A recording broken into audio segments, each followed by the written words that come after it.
Welcome from the Death to Life podcast. This is Mario Diartenzio and Kerry Diartenzio, your hosts. This is episode 13. Kerry, how are you doing before we get going? I'm doing pretty well. Having a good day. How about you? Yeah, having a solid day. Um, this is a question from one of our D2L users. And the question is, why would God let me feel this way for so long? And I'll tell you, I don't want to speak for Kerry, but we can definitely relate to this question. So we wanted to share our thoughts um, about why we believe your pain has been lasting this long and you are getting very little relief from this pain or the grief or the anxiety, the fear that you're dealing with, the depression that you're dealing with. So, Carrie, when I read that question, what's the first thing that pops in your head? I have a few things, but what's the first thing that you can think of that pops in your head? Well, it's a hard one because I don't know the details of what is going on. So feel this way. It probably has something to do with mental health. Yeah, I'm Why gonna are they so guess it's depressed? like suicidality or depression, anxiety. Right. And I do have some thoughts on it. And like Mario said, like we have lived through some really difficult stages in life. And I think for me in particular, there have been seasons of my life where I really had to reevaluate what I actually believe about God. Because when you are in a season that's so difficult and you can't get out and you see other people who aren't going through that, it's hard, and I think for me it was the beginning of my journey with God. And like I need to know you, God, um, because the pat answers weren't sufficing. Right. So I think what I've come to understand is that a couple different things. One is what do I, asking ourselves, what do we truly believe about God? Do I actually trust him and believe him to be good to me? Um, because if he's good to me and he loves me, then what he allows in my life, he will use for good and will be for me. Right. So um that's one thing that I've really had to wrestle with. Um They I mean, that's yeah, that's solid. No, I mean, I think one thing is there would be no shame from us. I mean, feeling that way. I mean, we've definitely felt that way before, and we've felt the way of like, hey, does God even see me? Has He forgotten about me? I mean, I've felt that way a bunch when early on after Reese was born, and am I going to feel like this forever?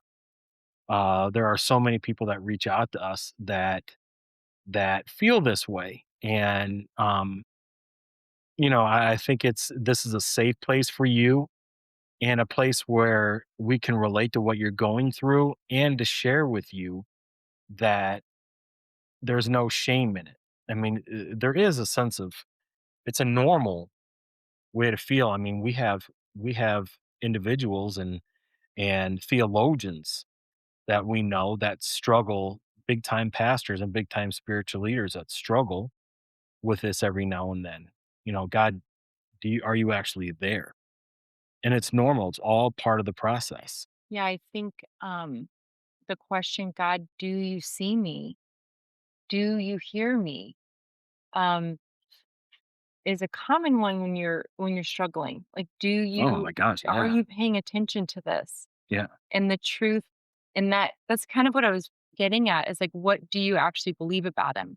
Right. Is he actually with you? And the answer is yes, he is. Um Well, explain that. Explain that. I mean, what? because you could have possibly the right idea of who God is and still struggle. right. But for me, I think if we don't know who God actually is, Right. then we will tell the wrong story to ourselves, Right. I agree. and we'll tell the wrong story about God. And so I think it really is so important to know about God, which we learn through the Bible, and know God, which we Facts and know truths about him. in Yeah. our, but actually knowing Him, spending time with Him, Right. talking to Him, listening, learning to listen to His voice and what it sounds like, and to know what He says about us, because we will tell ourselves things about us that aren't true. The world will tell us things that aren't true. Right. The enemy of our souls will tell us things that aren't true. But when we know who God is and the truth about Him, and we know Him personally in our own experience, in the time we spend, and in getting to know Him as we would a friend, it takes time. Right. We realize, oh, He is with me all the time. Right. He is the God who is with us.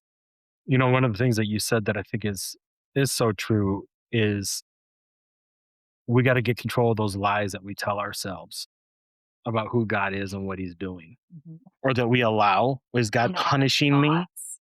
Is Mhm. God punishing me? What did I do? Um, it doesn't mean that God is punishing you. Is my faith fake? Am I truly a believer? No, all those thoughts are lies um, that you're telling yourself. Your pain is not proof that God has abandoned you. God has not abandoned you. David asked, "How long, Lord, will you forget me forever?"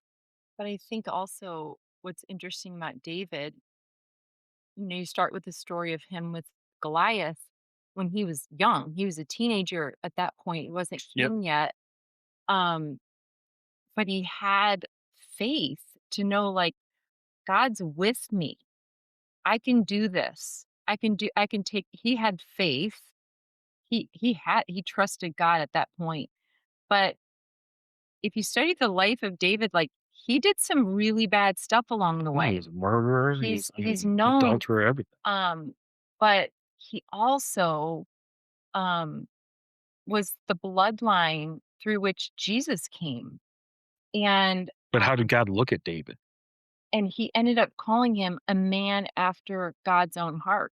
Right. So he set David up as, like, an example of, "This is the kind of person I'm looking for." He also said, "How long, O Lord?" Like, Right. this is one who's after my heart.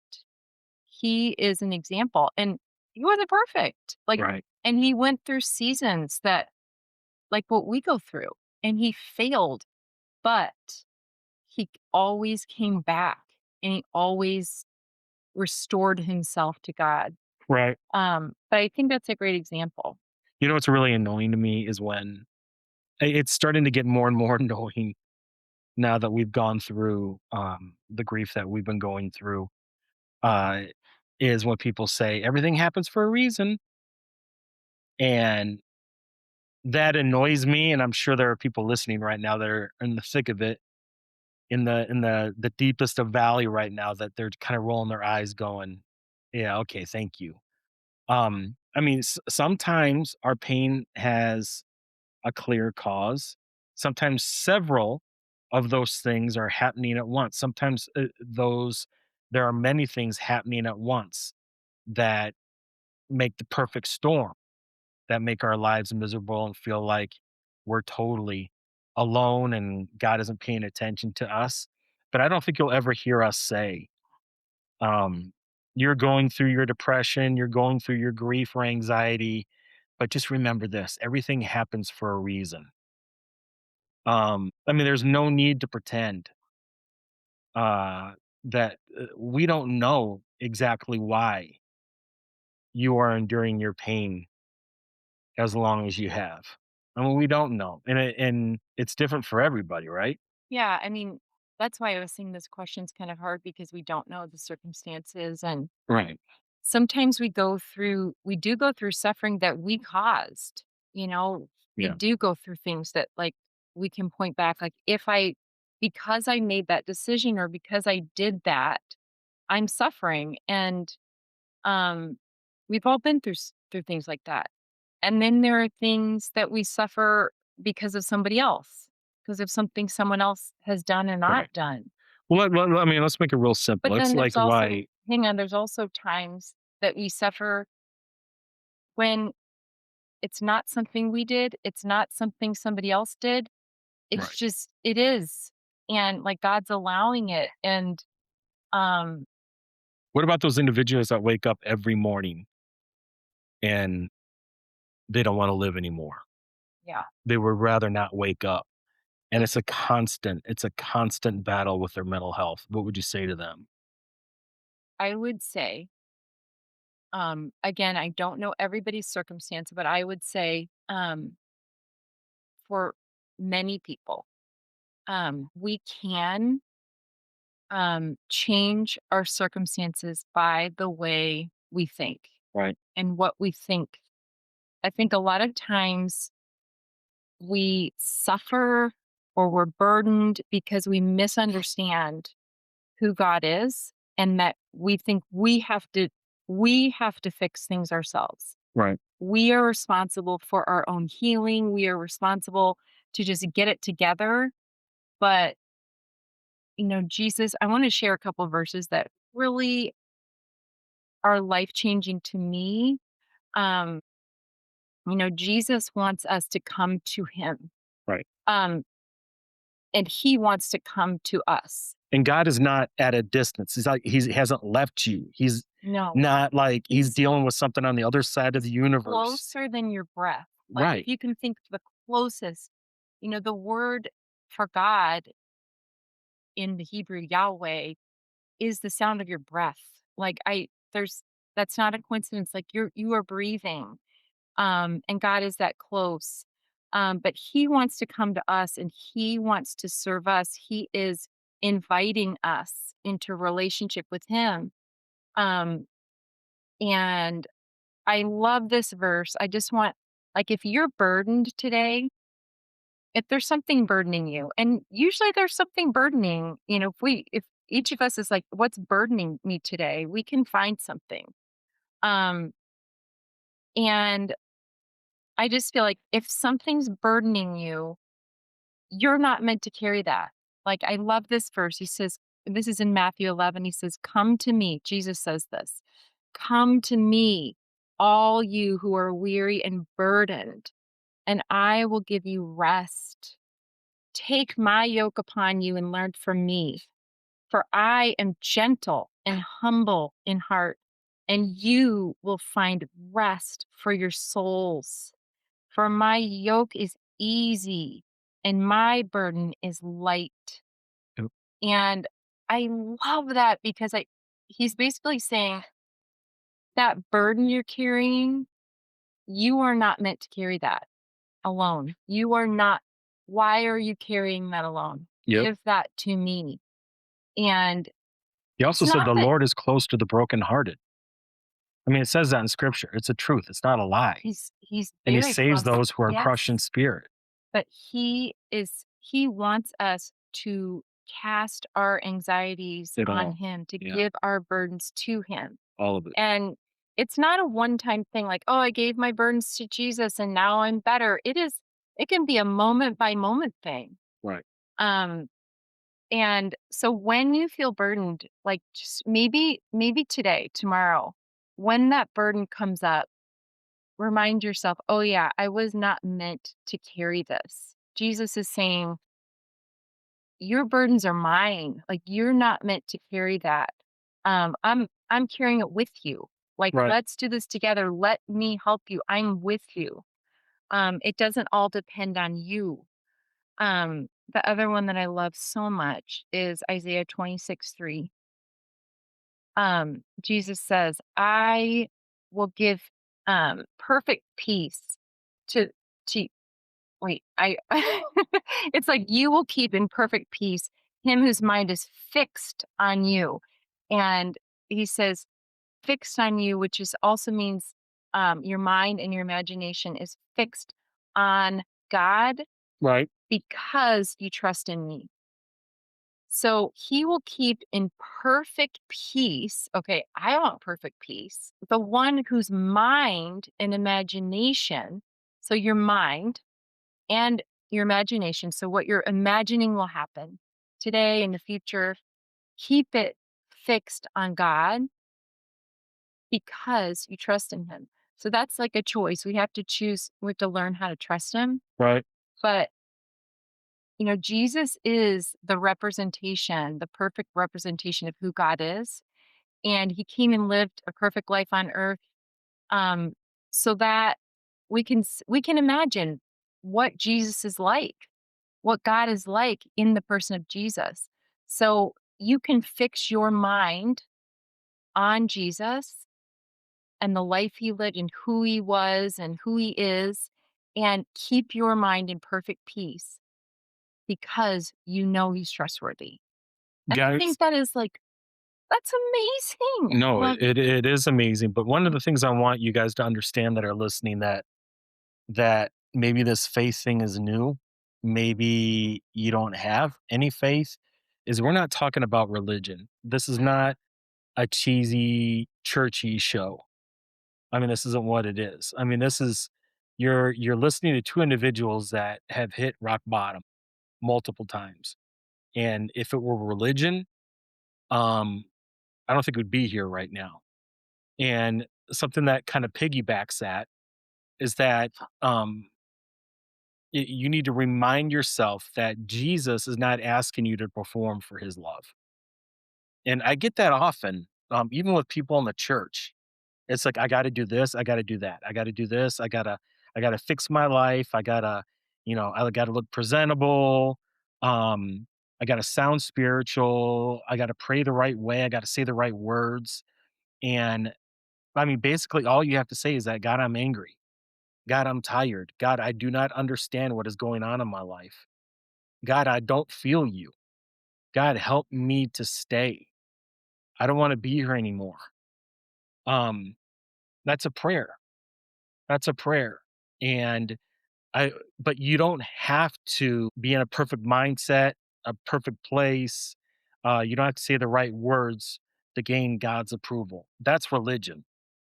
God, like Kerry said before, God is not some, he's dealing with, different situations or different problems in a different universe right now. No, he's right by us. He's constantly by us. And that's not religion. I mean, in religion you got to do things to get something. Right. He God is love, and he can't be anything other than love, and he loves you. He loves Right. you first. Right. And that, like, we love because he loved us. He's showed us what it's like to be loved, and he teaches us how to love. Right. So, I think it's helpful at the end of the day to just ask God, where where were you loving me today and I missed it? Right. And just see what he brings to mind, 'Cause it's gonna happen every day. and start to pay attention, like, "Oh my gosh, that was you loving me?" Right. When we start believing those lies that pop in our head, we miss the opportunities of what God is doing Yeah. to bless us that And when day. we see God loving us and receive it and allow him to love us, it changes who we are. Right. Um, because I think a lot of um our burdens and our feeling downtrodden, downcast, and depressed comes from feeling alone in something, Right. and like we're hopeless and we don't have a way out of it. And I think, we can misunderstand who God is and think either he can't help me or he's choosing not to help me. And both of those are untrue. Right. We either think he doesn't want to help me or he's unable to help. and that a lot that pushes us further into despair. But if we allow him to love us and look for the ways and listen to him, like, where were you loving me today that I missed it? Right. And maybe just journal about it and maybe just listen and learn to hear him speak to you in that still small voice. I think that is a way out. If we have a Yeah, I agree with that. And if we have a broader perspective about the situation we're in, um, the healing sometimes healing it's a short amount of time. And sometimes healing can take a long time, but it's a process, Yeah. you know? I mean, it isn't Yes. I mean, if Sometimes it's a lifelong process, oh my gosh, but we can heal. We are healing, but it can we do include have to, setbacks, everything. Yeah, yeah, we do have to be intentional in our own healing with God. But He is, He is the one. I mean, a lot of times, we have a lot of people that we work with, and some of them love Jesus and some of them don't. And so um, we want to be respectful of that. right, And also, I want you to know, like, He is the healer, whether you know who He is or not. right. And I think about, like, the man who was there's a story in the New Testament about a man who was disabled, and he was laying at the pool, for 38 years waiting to be healed, and they believed, like, "Oh, when the pool swirls up, I get healed if I can get in the water," and, they had a false belief that I have to be the first one in. We all have false beliefs about, "Well, this is what will help me." Um, and Jesus came to him and he said, "Do you want to be healed?" And I think it's a good question. Sometimes we have to ask ourselves, "Do I want to be healed?" Or am I comfortable in staying in the depression that I'm in? Yeah, do I want to be healed? Right, And then the man said yes to Jesus. And the man didn't know who Jesus was. right, And Jesus said, "Look at me and stand up." right. That's good. And I love the simplicity of that because the man didn't know who Jesus was. And you might be that person, you don't know Jesus, but he's the healer. He is the healer. And all he says is, "Look at me and stand up." And it goes along with what I said, like, he will keep in perfect peace the one whose mind is fixed on me. Like, just look at him. Yep, that's good. All right, let's have a couple more. I have one more and then you have one more. Um, is that One more okay? point? One more point. Okay, go for it. Um, uh, do not suffer in secrecy. Tell somebody. Reach out to us. If you have no one, if you don't have a family member, a dear friend, a pastor, a counselor, if you don't have anyone like that in your life, reach out to us. Trust me, we can relate more than you know. And but don't suffer in secrecy. Don't be doing this alone. Don't be thinking, hey, and if you're thinking, man, I'm totally alone, nobody can relate to what I'm going through and my pain, that is a lie from the pit of hell. So I'm telling you straight up right now that that's not true. That we at Death to Life, we understand. So please, please do not suffer in secrecy. What's your final point there, Carrie? Yeah, I think that's a really important thing to say because one of the hardest parts of depression and suicide and things like that is thinking people tend to isolate Yep. more, and the A isolation lot more, yeah. um, just adds to the depression. So please, like, get around people in any way you can. Healthy people, people that you love and respect, even if it's one other person. If it's us, That's good. um, Healthy people. healthy You don't people. want to go well, you don't want to go talk to people that are struggling with the same thing you're struggling with. Well, I mean, not that not that they can't be struggling, but they're not harming Well, you. yeah. They're not harming you. Yeah. Yeah. Um, Benefit you. but I think we heal in community, and it's true. Like, Yeah. yes, Jesus is the healer, and he uses the people around you to help you heal. So, find a church, find a group. We can help you if We you're in can help need you find a of church finding a church, we can and help you. help you find like-minded people. But I think that's great. Yeah. Good stuff, Carrie. If you're struggling right now, if you feel like, uh, man, you're in this real dark valley, and there's no way you're going to be getting out of it. You haven't gotten out of it soon. Just again, listen to the podcast again and listen to some of the truths that Carrie shared and I shared, and just know that you are not alone. Email us at 411 at deathtolife.com if you are struggling and you'd like some resources. Um, Also email us at 411 at deathtolife.com if you have a show topic that or a question that you would like us to answer for you. But man, hey, we are totally grateful that you're listening today, and share our episodes with those in your inner circle, that those that you love that might be struggling with their mental health, that might be struggling spiritually. Right, Kara? Yeah. It doesn't all depend on you. You're not alone. Amen. We appreciate you guys. We'll catch you on the next episode of the From Death to Life podcast, and we'll talk to you soon. Thanks for listening to the From Death to Life podcast. If you're hurting, losing hope, or barely holding on, reach out right now at deathtolife.com. Real people, real conversations, 24/7. And if you believe in what we're doing, partner with us through the Save a Life project. For just $30 a month, you can help sponsor 3 hurting people with life-saving support when they need it most. Visit joinsavealife.com. If you've got a question you'd like for us to answer on the podcast about life, faith, grief, mental health, or anything heavy you're carrying, email us at 411 at deathtolife.com. Stay with us. Hope isn't dead. We'll catch you on the next episode of the From Death to Life podcast. This is built up like waves on fire. The pulsing beat takes you higher. The echoes fade.